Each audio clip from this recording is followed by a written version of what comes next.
मला काय आपल्याकडे भारतात जो आता कुठे ते पहलगामला जो हल्ला झाला, मी ज्यावेळेला त्याच्यावरचं मी पहिलं ट्विट जेव्हा केलं त्यावेळेला मी सांगितलं होतं की ज्यांनी हल्ला केलाय त्यांना ते अतिरेकी दहशतवादी जे कोणी असतील त्यांना आपण धडा शिकवला पाहिजे आणि अत्यंत कठोर असा की त्यांच्या पुढच्या पिढ्यांना लक्षात राहायला पाहिजे.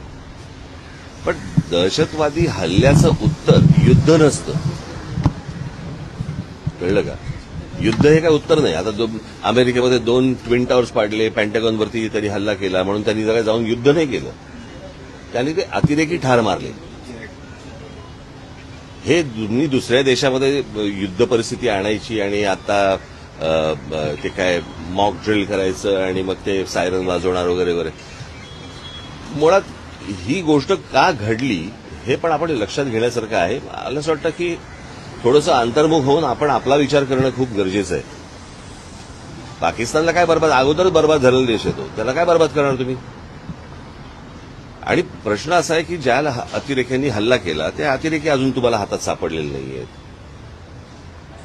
ज्या ठिकाणी इतके हजारो काय ज्याला आपण पर्यटक जिथे जात आहेत, इतकी वर्ष जात आहेत, तिथे सिक्युरिटी का नव्हती हे मला असं वाटतं हे प्रश्न जास्ती महत्वाचे आहेत. आपल्या देशामध्ये कोम्बिंग ऑपरेशन करून ह्यांना हुडकून काढणं हे जास्ती गरजेचं आहे.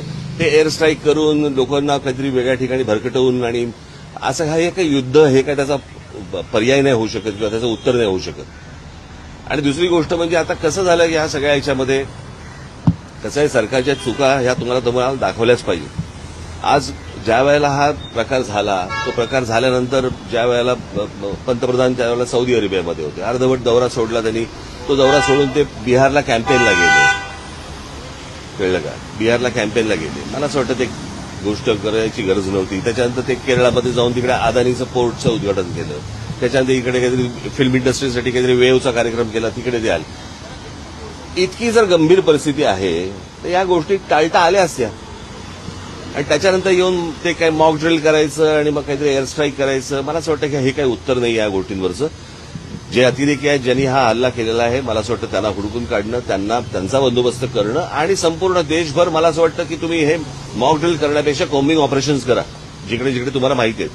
आज आपल्या देशामधला पोलीस दल आणि या सगळ्या लोकांना